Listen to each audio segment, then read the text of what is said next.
This is It Was a Thing on TV. Total Red Man has ever done something like this to me! It's, time! Ladies and gentlemen, I give you the dregs of humanity! Welcome to the It Was a Thing on TV podcast, episode 9, submission 195. The 1983 Macy's Thanksgiving Day Parade. This aired on NBC on November 24th, 1983, and it was hosted by Bryant Gumbel with Sarah Purcell reporting from the street. And we're not going to have an open, partially because it's truncated, but also because it's a really long opening, and it sort of gives away a lot of the stuff we're going to talk about, the specific acts. We don't want to spoil the acts for you. And we mentioned... We want you all to just enjoy this as we are enjoying it. Indeed. And we mentioned in the Mr. Smith episode that Mr. Smith and Leonard Fry, they took part in the 1983 Thanksgiving Day Parade, which is sort of the genesis of this episode. And there's a lot more that we're going to talk about than Mr. Smith and Leonard Fry. But that was sort of the birth of this episode. As we mentioned in the Match Game Hollywood Squares episode, and also, I believe, Mr. Smith, this was another tool for NBC to promote as much stuff as they could. As much of their in-house property as they could. They did actually promote one or two shows that were not on NBC, albeit maybe very indirectly or very subtly, just because those people or those properties were on a different network. We'll get to those as we go along here. So, the parade itself, I actually took time out of my life and I copied all the acts that performed in the parade, not including balloons, except for one giant exception, which we'll get to in a little bit, and I didn't include bands. Nothing against the bands. It's just they didn't bring anything to the festivities for this podcast. Is that a fair assumption? Yeah, they were just saying, and it was good. It was awesome. And we love bands. Chico's a musician, or at least a singer, and I played marching band in high school. And Greg can carry a tune if he tried, I think. Hey, the bands are great, but we're not here for the bands. We're here for the people that are here to promote their stuff. We're here for the celebrities. And by the way, Mike, I have something to say. The 1983 Macy's Thanksgiving Day Parade is brought to you by Radio Shack, your Christmas electronics store. I feel like heading on up to Radio Shack right now and getting some Christmas electronics. Oh, wait. Yeah, about that. Hey, 1983 would have been about the Christmas that my cousin, who would have been like 3 at the time. 3? No, he would have been 4. He would have been 4. And, oh my gosh, this is maybe the most annoying Christmas present ever, and it was a Radio Shack Christmas present. It was a fire helmet with a little flashing light on it, like a siren light, and it had a loud siren. Wah, wah, wah, wah. So it was my cousin loved that. Whoever got the gift, all the adults, immediately regretted it. Oh my God! I need to tell my cousin about that when I see him on Thanksgiving, because that's been a running joke in the family for 35 years. That friggin' fire helmet that was just had no volume control and annoyed the parents within about 2 minutes of coming out of the box. So it was like the Star Trek toy with the alarm that wouldn't stop going. Well, you could turn it off, but it didn't have volume control. And the volume was on Spinal Tap went to 11. This is at 14. And I mean, you could hear it from clear across the house, not the room, the house. Wah, wah, wah, wah. Okay. The department didn't come. But yeah, that's the quality electronics that Radio Shack made back in the day. Boy, I wonder why they're closed. Because Best Buy just absolutely killed them in the home electronics market. Okay. You're welcome, by the way. Yep. Okay, first, we start off with an NBC property. Surprise, surprise, hashtag corporate synergy. Alvin and the Chipmunks. Aww. Aww. And they're singing Tomorrow from Annie. And they're singing Tomorrow from Annie, and again... Which I believe they actually did on the series. And remember that the voices of the Chipmunks were very high, so it sounded like, like three teenage boys whose testicles hadn't dropped yet singing. Tomorrow, tomorrow, I love you, tomorrow. That's more like Elmo singing it. But yeah. And did you hear the motherly voice? When you gonna clean up your toys? When you gonna do your homework? Tomorrow, I'll do it tomorrow. So Alvin and the Chipmunks were just promoting procrastination. That's exactly what you want to hear on Thanksgiving when you're with your family. Exactly. That's not the moral I want to take away from Thanksgiving or any time from three adorable, oversized rodents. Who are who just happen to be incredibly talented. They were only talented because of Rog Bagdashari Garshian, or whatever his name was. Ross Bagdasarian, yeah. Yeah, easy for you to say. I gotta say, it was great booking by Dave Seville to put them in the Macy's Thanksgiving Day Parade. I gotta give him credit for that. And by Dave Seville, you do mean the head of programming at NBC. Yes, Mr. Grant Tinker. Yes. Mm-hmm. Second, and I have nothing bad to say about this. Is that what this is going to be? This is going to be, we're going to say bad stuff about us the entire episode. Ballet Hispanico of New York did a very good job. Yes. Uh-huh. And then we go back to the NBC promotion machine. Laura Jill Miller from Gimme a Break with the Care Bears. Oh. And they were singing. Yeah, not many people know that Laura Jill Miller is actually an accomplished vocalist. Yeah, she did a good job, but... And actually, Care Bears, that would actually air on ABC. Well, it gives the dates 1985 and 88, but it also says syndication. So, yes, well, Care Bears were popular. I can vouch for that. My sister had a bunch of them when she was that age in 1983, 84. And it was actually really big because of the American Greetings card company. That's how it started, was their characters for American Greetings. So, and that was right when they hit their not necessarily their peak, their ascent. I would say once they hit the cartoon, that's sort of like your peak. But yeah, they were getting very popular in 1983, so that was a timely addition. And yeah, Laura Jill Miller did a very good job singing. I didn't take note of what she was singing, but again, she did a very good job. But again, there's the NBC promotion machine working in overdrive. Yep. And then after that, the cast of Taking My Turn. What? Never heard of it. The one name I heard and recognized was Marnie Nixon. And you're probably saying, who's that? And I just recognized that. I didn't say I knew who that was. Yeah, you want to educate us? Absolutely. So Marty Nixon looks like she did just a bunch of Broadway work. She was singing voice of lead actresses on the soundtracks of several musicals, including Deborah Carr in The King and I, Natalie Wood in West Side Story, and Audrey Hepburn in My Fair Lady. So she was more of a singer, a Broadway type, than she was an NBC actor or actress. And actually, I don't see really anything that she had done on TV. She was in Mulan. She was the singing voice of Grandmother Fa.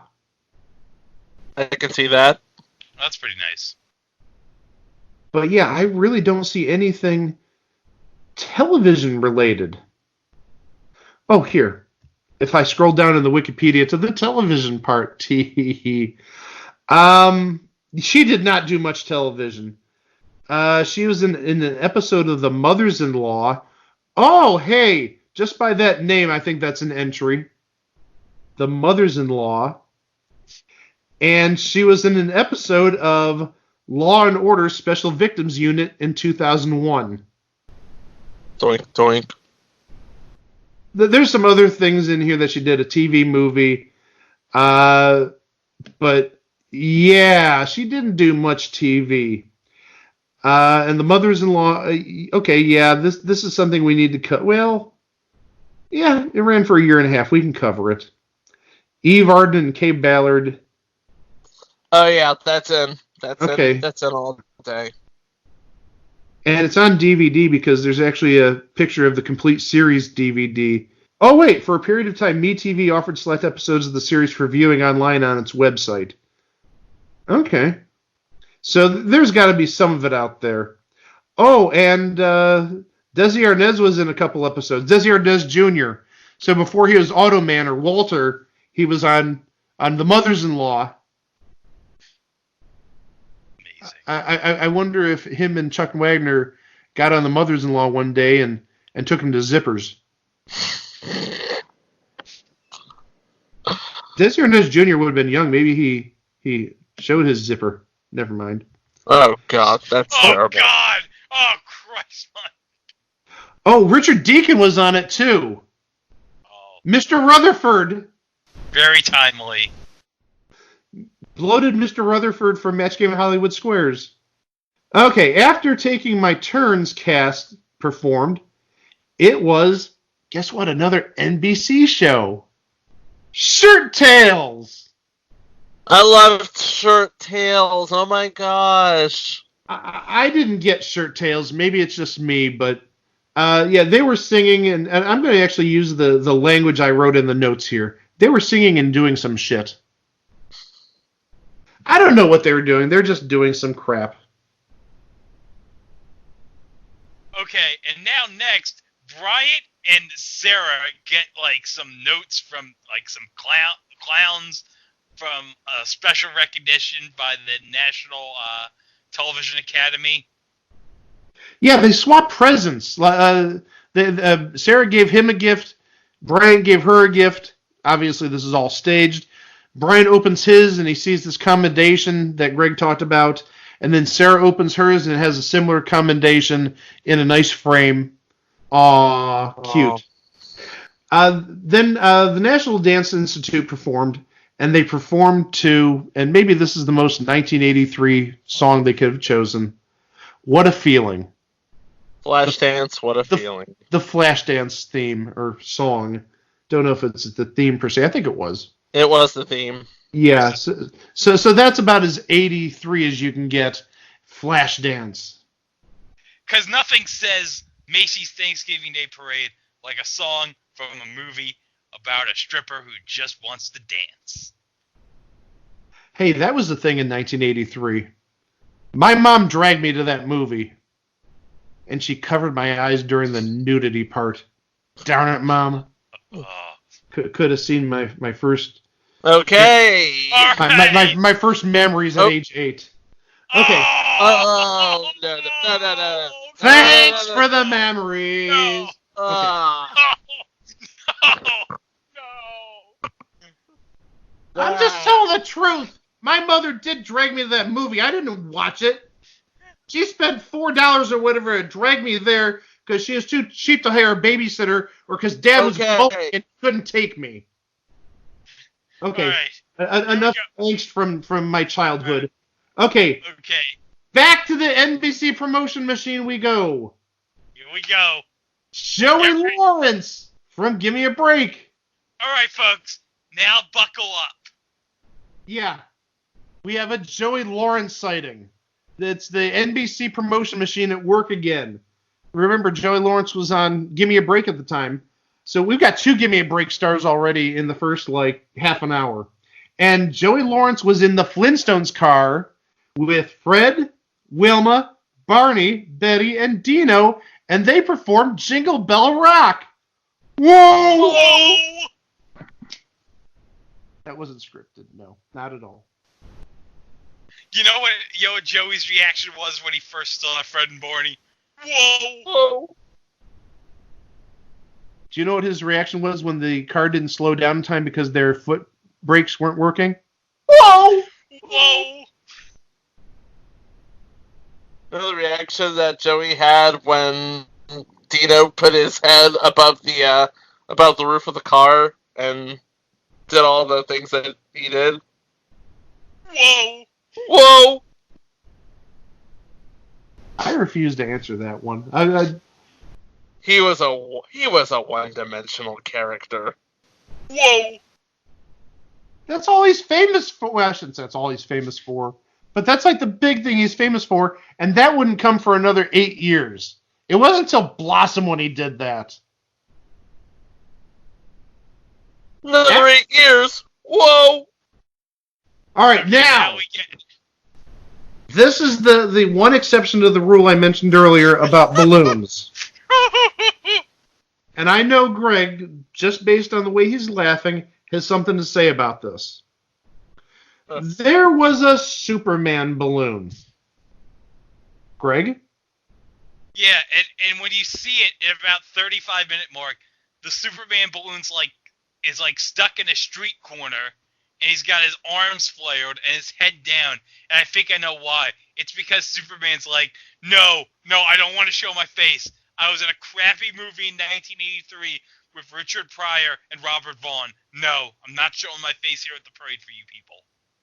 And the camera focused on this for probably a good 3-4 minutes. They actually spent way too much time just focusing on Superman not moving. It looked like the baby was crowning for about 3 or 4 minutes. He's sort of peeking around the street corner. Is it okay to come out? Can I come out now? And then, finally after he gets untangled, they bring him down the street. But he's just sticking his neck out, as he flies over New York City in the parade. You just see his head, his neck, and maybe the top half of his chest. And he's just standing there for a good 3 or 4 minutes. It caught Greg's eye. Let's just say that. Yes. Then we get into Cats. Yes, we get into the Cats performing. I didn't recognize the song, so it wasn't Memory or anything like that. I'm going to get into a rant here.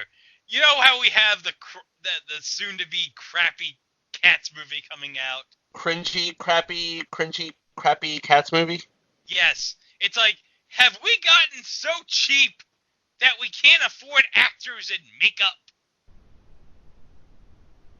Well, I think it may be just more of a laborious procedure, because it takes time to put on that makeup. Yep. Yeah, but if that cast can go on every single night for 20 years? Come on! You can at least put Taylor Swift in some makeup. There are so many things that you can say to that. Oh, and I've got one of them. How dare you put anything on Taylor Swift? She'll write a song about you. Oh, jeez. And then after Cats, actually this was how the show started, but they went back to him for whatever reason, because maybe he was at the Bryant Gumbel part of the parade where he was reporting. Charley Pride was atop a turkey. And he was singing, and Charley Pride was a country singer, or is. I think he's still alive. He is still alive. So yeah, it's not a was, it's an is. So yeah, Charley Pride performed a song, and my big takeaway of this was maybe about 2 minutes into the song, he pulls out his current album on vinyl and just shows it off while he's singing. Like a subtle plug for his album. Go buy my album. This is perfect for stockings. It's the album's about to drop. It's sick. Like he's the 1983 version of those people that would go on the corner trying to show you their mix CD of all their songs. Did you just compare Charley Pride to Chance the Rapper? I think he just did. He's not wrong. He's not wrong. I'm just pointing that out. After Charley Pride, this is another one I know Greg has a lot to say about. Oh, yes. The cast of We've Got It Made. Oh, but yes. And they're singing High Hopes. Yes. But in addition, I know Greg has stuff to say about that. But in addition, on the float were Spider-Man and Captain America. Oh, yes. It's amazing. It's great that the crowd at the Macy's Thanksgiving Day Parade got a chance to see America's ass up close at the Macy's Thanksgiving Day Parade. America's ass? Are you talking about Tom Pollard? Oh, no. I love when I tell a Marvel Cinematic Universe joke and Mike has no idea what I'm talking about. I don't. You're absolutely right. And you think it's a subtle dig on Tom Ballard, God rest his soul? No. Although, I gotta say, Tom Ballard is America's second ass. I was going to say Bonnie Urseth, but no, that's getting even worse. Yeah. So, moving on really fast. Oh, did you want to say anything about the singing? Oh, yeah, I do. Yeah. You have Matt McCoy singing, folks. You have Lloyd frickin' Braun from Seinfeld singing at the parade. Like, how glorious is that? The only thing that was missing was Chuck Wagner singing, but that's on another network. And that's at Zippers. And I also wanted to mention, it does make sense for Spider-Man and Captain America to be on this float, because at this time, NBC would have still been airing Spider-Man and His Amazing Friends. Another possible installment. Mm-hmm. And then after the cast of We Got It Made and Spidey and Captain America, Peter Billingsley, hey, another NBC personality. Real people. And not only that, but he's about to make it big because 1983 is going to be the year of A Christmas Story. Which I don't believe was mentioned. No. I only skimmed through it, but I don't believe that was mentioned. And also, remember, A Christmas Story wasn't a hit to begin with. No, it was not. It didn't become a hit until TBS started running it ad nauseum on Christmas Eve and Christmas Day. Well, no, because it was already a hit. Because I remember, like, in 1989 or 90 or whatever, like, WPIX would show it all the time every Christmas. Well, I think it didn't get big on a national level till TBS did it, and I'm guessing that was probably in the range of about 20 years ago at this point. Yeah. That is correct. Yeah, because... No, wait, it was 25 years, at least. Oh, my gosh. Okay, I thought it was a little more recent than that. Remember, it was they had the 25th anniversary of 24 Hours of a Christmas Story, and it was this really big deal, and yeah. That was a thing on TV. No, it's not going to be an installment. But yeah, I thought it was a little more recent than that because my sister, another person, God rest her soul, when this is probably about 2007-ish, maybe about a year and a half before she passed, she had received a Christmas Story board game and a Christmas Story Monopoly. Both sealed, both sitting in my basement. Just saying. If you got a Christmas Story fan out there, make me an offer. But so Peter Billingsley, he was on a rocking turtle float singing If I Could Talk to the Animals. How appropriate being on a rocking turtle float. But the other takeaway I want you to get from this, and this was said by Bryant Gumbel, he was the ring bearer at Sarah Purcell's wedding. Oh. I thought that was a very nice little fact. That totally is a nice little fact there. And she had been married, I believe, earlier that year, so it isn't anything creepy where this little kid just mysteriously is the ring bearer in like 1977 when real people wasn't even a thing. So I thought that was a very interesting tidbit.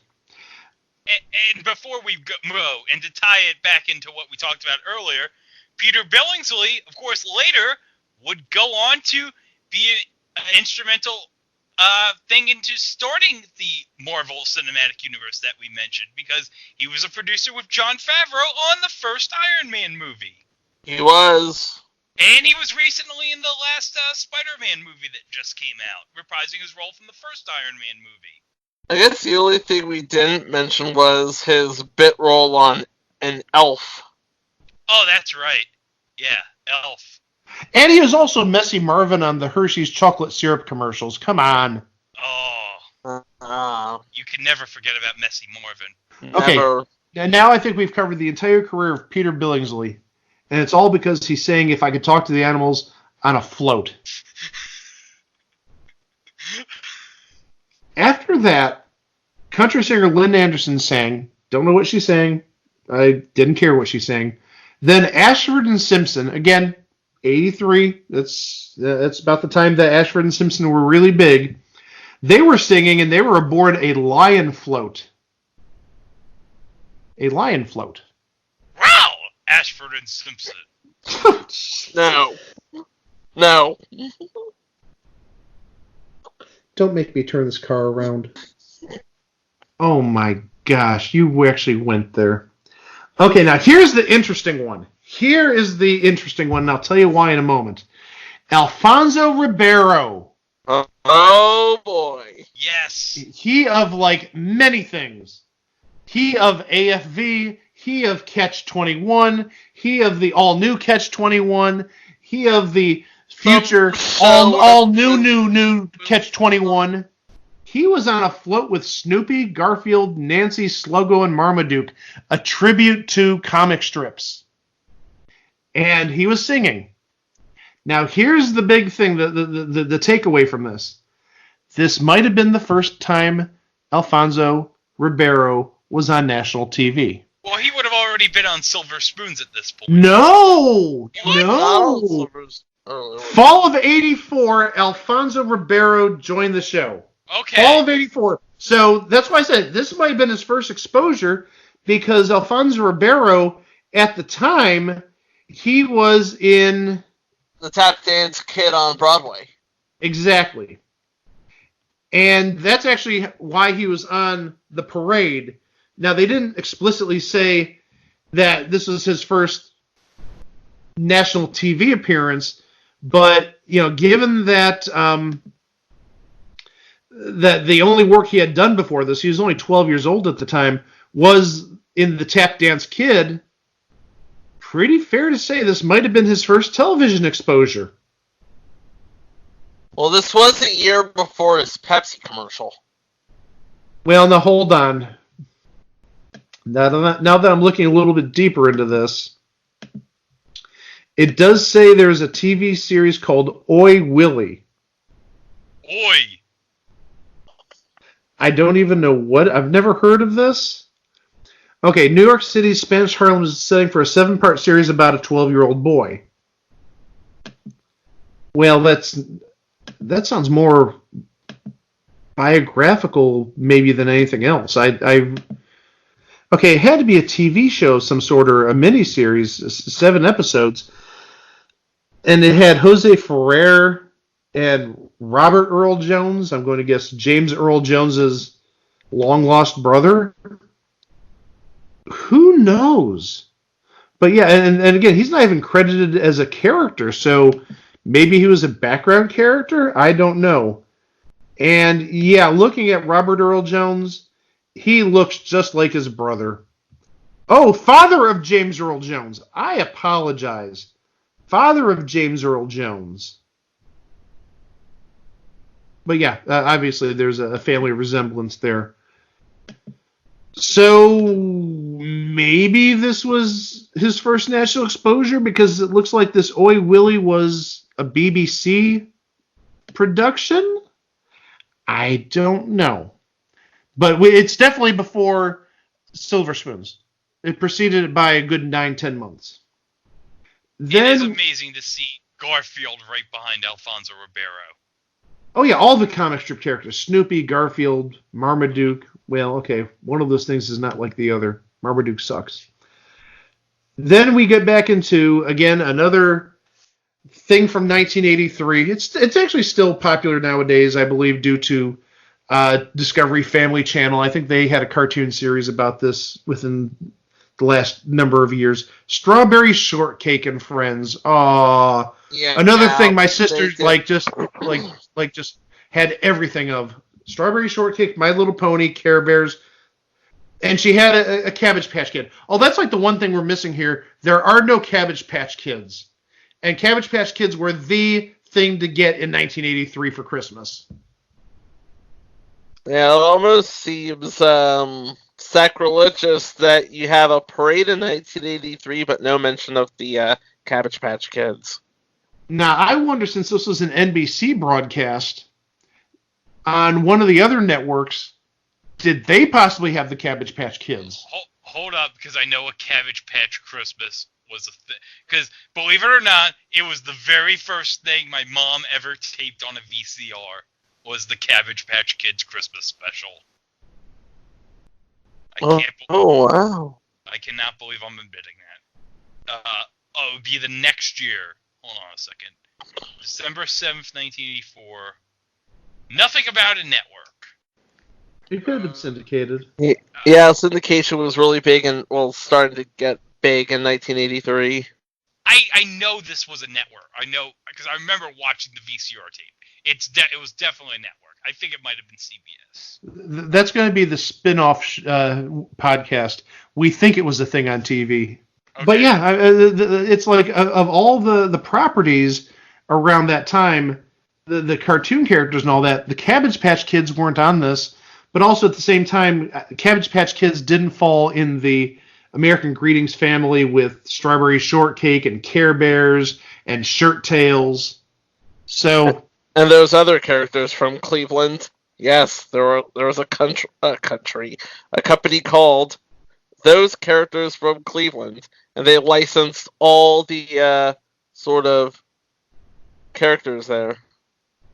That's news to me, and I've lived here all my life. Interesting. I think it was owned by American Greetings, now that I think about it. Oh, I wouldn't be surprised, because, yeah, those characters were created by American Greetings employees, so I would not be surprised at all. And now, Greg. Greg. Oh, yes. Mr. Smith and Leonard Fry. Oh, yes, this is what we all came here for, baby. There's Mr. Smith and Leonard Fry in a car, and Leonard Fry's waving to the crowd with a bunch of the other people on the car, and Mr. Smith's just like, Mr. Smith's waving to the crowd too. Hey, he's a smart cookie, and a top banana, and I'm running out of jokes here, so. Sadly, Bryant or Sarah does not mention, you can see Leonard tomorrow afternoon on the Magic Game Hollywood Squares Hour. Wasted opportunity. Hashtag Leonard will have 30. And it didn't really help because, as you know from episode 2, Mr. Smith was canceled within the month. It didn't even get to see Christmas of 83. And they put so much promotion into it. Man. Well, that's just typical of NBC in the early 80s. And we'll get to a couple of reasons why in the month of December. No spoilers. Then, this is, again, definitely something from 83. Fraggle Rock. Nice! And they actually had like a giant Fraggle Rock float. Yeah, like the rock formations and all that. And they sang like an extended version of the theme song. It wasn't the regular theme song. It was like an extended version. They didn't have the dog, though. The dog or the owner of the dog. No, they don't have a Doc or Sprocket on the floats or anything. And here's why, because, and I learned this from watching a defunct TV sort of mini on Jim Henson, that Fraggle Rock was actually a show that was meant to be franchised all over the world. I mean, every country in the world has their own version of Doc and Sprocket. Yeah, every country has, like, the BBC version of Fraggle Rock has their own version of Doc and Sprocket, where, like, actually, Doc is a captain. Yeah, the captain and Sprocket. They did have 4 life-size Fraggles, 4 people in outfits dancing with what looked like the actual puppets. But also another thing I noticed, and this happened at least 2, maybe 3 times when I was watching the parade, there must have been some Fraggles that didn't have people controlling it, because they just had like frozen looks on their faces. They're sort of looking up into the sky, mouth open, Like they just saw Halley's Comet 3 years earlier or something. Again, I don't know if that was lack of personnel or what have you. It just looked really weird. And then after Fraggle Rock, we get more shirt tails, because we need all the shirt tails we can get in life. And then they had this person or these people didn't actually perform. They must have been special guests, maybe grand marshals or something in that realm. I know you know the first name. You may not know the second name, or at least why that person is famous. Walter and Gracie Lance.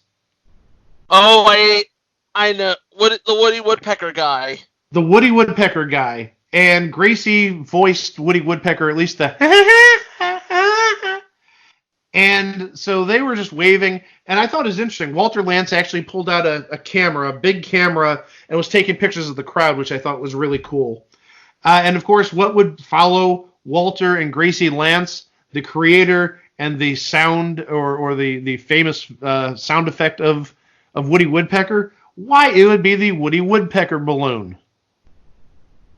I just thought that was not necessarily the tie-in. Oh, look, it's Walter Lance, and oh, it's his creation behind him. I thought it was really cool just having Walter Lance there. That really is cool. And he was taking pictures of the crowd. I think that really shows how excited he was to be there. Yep. Yeah, I mean, you usually don't see celebrities, at least in 1983, taking pictures of the crowd there to say, hey, I was actually here. I mean, nowadays... enjoying himself and everything, yeah? Well, I mean, nowadays, if you ever watch parades, not that I do often, but everybody at the parade has their cell phone out taking video or taking pictures. And so he was like an innovator of sorts at the time. He was a pioneer. He was. I really thought that was cool. And now... here's another one where I think Greg may lose it. Oh. We have a lobster float. A lobster float. And this person sang, "What a Beautiful Morning." John Bauman. Yes. Because nothing says "What a Beautiful Morning" like it being performed by Bowser. Again, missed opportunity. It aired at 3 in the afternoon. It would be "What a Beautiful Afternoon." It didn't air. It didn't air in the morning. I'm sorry, guys. It aired after school. That's why I loved it so much when I was a kid. But yeah, missed opportunity. It's like Brian Gumble really could have said, "Hey, it's the host of the Match Game Hollywood Squares Hour." He did say that. He did say that. Okay. Yes. Yeah. So yeah, we got the plug-in for Match Game Hollywood Squares Hour. Or whatever good that did. And, another person who's on an NBC show. And we talked about him. This would have been episode 4? Yeah, would have been episode 4, I believe. Jennifer slept here. Glenn Scarpelli. Oh, yes! He was aboard a Doodlebug, which is basically a float that looks sort of like a giant caterpillar, and it's sort of like zigzagging around the parade route. I guess that's what a Doodlebug does. And he was singing "Don't Mess Up This Good Thing" from his new album. What? Yeah, we actually talked about it on an episode with Chris Lane that Glenn Scarpelli cut a record. Yeah, and it was promoted. It was mentioned that it was from his new album. Don't Mess Up This Good Thing. Since I didn't want to listen to it, and I doubt it even hit the top 100, I just skipped over it. But yeah, Glenn Scarpelli, he did release an album in the early 80s. And then after Glenn, I think this is our first celebrity that, non-singing celebrity that doesn't have a tie to NBC. At least NBC in 1983. Eddie Albert was on a dog float, with the winner of the Great American Dog Contest. And of course he was singing. I think he was in Broadway at the time. I didn't know what he sang, but yeah, that Eddie Albert was there. Should have been there with Arnold Ziffel. And if Arnold Ziffel Well, if Arnold Ziffel couldn't have made it, he could have gone to the store and bought a package of Oscar Mayer hot dogs and a package of Oscar Mayer bacon. Oh, no, that's horrible. But awfully delicious. Apologies to the vegans out there.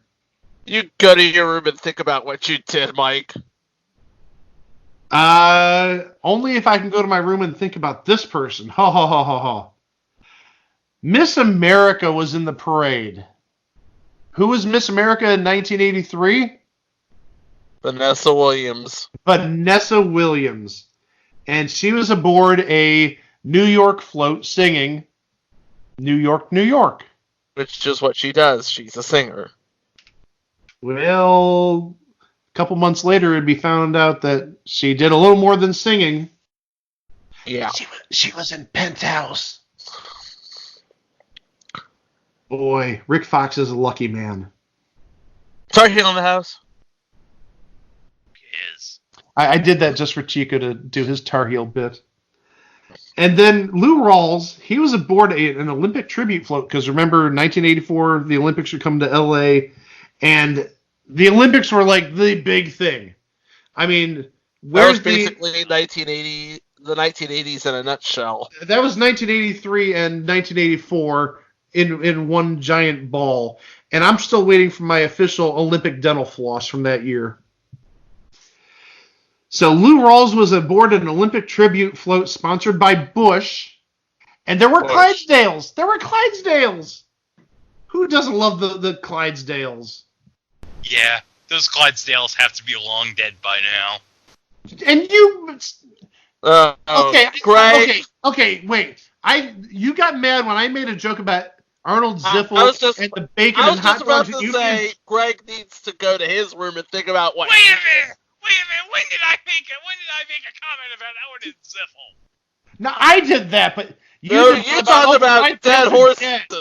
You literally beat a dead horse. Yes, I literally beat a dead horse. I mean, seriously, the only thing you didn't put in there is, I bet those horses are in a can of Alpo now. Oh, for the love! Can we please move on? No, you cannot make me go to my room. Can we please move on to anything else here? He actually sang Wind Beneath My Wings. And that was different, because I'm used to the version that Bette Midler sings. And so I found that very interesting. First, I didn't know that Wind Beneath My Wings was a thing before Bette Midler did her. But yeah, that was a good rendition like that of that song. It took a little while to get used to it, but that was really good. I mean, Lou Rawls, I wouldn't expect anything bad from him, but just that rendition was just unexpectedly good. It was incredible. Then the Boys Choir of Harlem, they sang White Christmas. And then we had Tommy Two-Tone. Tommy Tune. Not Tommy Two-Tone. Tommy Tune and Twiggy. Boy, that's like diametrically opposed. They were singing, and they were starring in My One and Only at the time on Broadway. Yep. Yeah, I fast-forwarded through that. Now, this is a bone of contention between me and Chico. And this goes back to a comment I made in the Mr. Smith episode. Next was Yogi Bear's Jellystone Park. And there were a bunch of characters on there. There was Papa Smurf, NBC character, Smurfette, NBC character, Snagglepuss, Scooby and Scrappy Doo, Huckleberry Hound, the Biscuits from 1983. That one that's a deep cut of cartoons there. Yeah, and that didn't last past 1984. The Biscuits, Captain Caveman, and if you remember during the Mr. Smith episode, I said, where are the damn snorks? Chico, there was a snork in the Jellystone Park float. Congratulations, you found the damn snork. Well, I was right. There was a snork. And then after the cartoon characters, we had Mary Jo Catlett. Mrs. Puff. Mrs. Puff was singing. Oh, hey, another NBC character because she was on Different Strokes. Yep. She replaced Nedra Voles. Damn it could have been Nedra Voles singing in the parade. No, we don't want that. Don't speak for all of us! Neither of Voles is great. Mike, it's okay. It's okay, Mike. Don't disparage the good name of Neither Voles. And then, I love how you went full Vince McMahon. Don't disparage the name of Neither Voles. Hey, I will protect the woman's dignity and pride. She was talented and funny. And she was like 75 at the time. And then we get the Radio City Music Hall Rockettes doing what they do best. Showing off their camps. Yeah, they're doing their kick line deal. Like bears in court. Awesome. And then finally, the end of the parade. And just like every year... Wait. We missed the important part with the Hanna-Barbera characters. You want to say something about the Yogi Bear's Jellystone Park, Greg? Yes. I found it amazing just to see Yogi Bear, Huckleberry Hound, and Snagglepuss, and all the rest of the gang just dancing and having a good old time. With the Biscuits and a Snork. Yes. Who wasn't even in the Hanna-Barbera family until a year later. No. Then we had the Radio City Music Hall Rockettes, and they did their performance. They showed off their legs, did their high kicking and all that. Like bears in court? Exactly. And then last but not least, every parade ends with the big guy, Santa Claus. Aww. Which is basically them saying, time to buy stuff. It's exactly what it is. It's saying, Santa's coming in about a month. If you've been a little brat the last 11 months, you got 1 month to change your ways. You know you want that Transformer or GoBot or that infernal siren helmet I mentioned that my cousin had when he was 4 years old. If you really want that, you're going to be a good boy or a good girl for the next month. I'm sure there's room to negotiate. No, there's not, is there? No, there's never room to negotiate with Santa. He sees you when you're sleeping and he knows when you're awake. He knows if you've been bad or good, so be good. For goodness sake. Because you better not pout. You better not cry. Better be good, because we're telling you why. Santa Claus is coming to town. And he's bringing the hookup, so you better watch it. Did we just do a spoken word version of Santa Claus is coming to town? Why, yes. Yes, we did. Oh my. So yeah, the NBC promotion machine was in full gear, and we had some good singing, we had some bad singing. We had a lot of cartoon characters. And the 1983 Macy's Thanksgiving Day Parade, it was a thing on TV. And you'll get to see it again this year in a couple of days if you're listening to this on Monday or Tuesday of this week. Well, as always, you can find us online. You can find everything for us, our Instagram link, our Twitter link, our Facebook link, our Tumblr, whatever else we have out there. Our email address. Our email address. We'll get to that in a second. We're at itwasathingontv.com. Tell your friends. Tell your friends' friends. And tell your mother, too, while we're at it. I don't know why we want to tell your mother, but just do it. Yeah. Tell your friends. Tell your mom. Tell your friend's mom. Say hi to your mother for us. And tell your mom's friends, too. Hey, they might enjoy it. You never know. Maybe someone's mother is a big fan of, like, Peter Billingsley or Alfonso Ribeiro. People love old TV. It brings back just such good memories. Well, okay, maybe old TV, good TV, but not the subjects that are on this show. No. Sorry to disappoint if you came for a retrospective on Real People or That's Incredible or Give Me a Break. We don't go that high. So that's it for this week. Next week, Greg's going to have fun. Greg usually always has fun here, but I think he's going to have a more than usual amount of fun next week. Not going to tell you why, but it's a topic he's been dying to talk about. Yeah, if you thought I was so happy to talk about Manimal, it's gonna be nothing compared to this. Oh, absolutely not. He's really psyched to do this next episode. He's ready. He's ready. He's been waiting 10 episodes or 9 episodes to do this. That'll come next week. As always, a big thanks to Chico for joining us. A big thanks to Greg for joining us. And I'm Mike Klaus, and we'll be here next week for the Greg special. Yay! Thanks as always for listening. Have a good week. Whoa! Whoa! Meow! The 1983 Macy's Thanksgiving Day Parade. Out of the Chipmunks doing the outro, ladies and gentlemen. Do chipmunks meow? They do if you pay them in scale. Jeez. I'm sorry, I couldn't get TC or Banoodles over here to do that. I'm waiting for Greg to do meow. The Macy's 1983 Thanksgiving Day Parade. Hold up. Wow! The 1983 Macy's Thanksgiving Day Parade. That's how you do it. Yeah. He's a pro.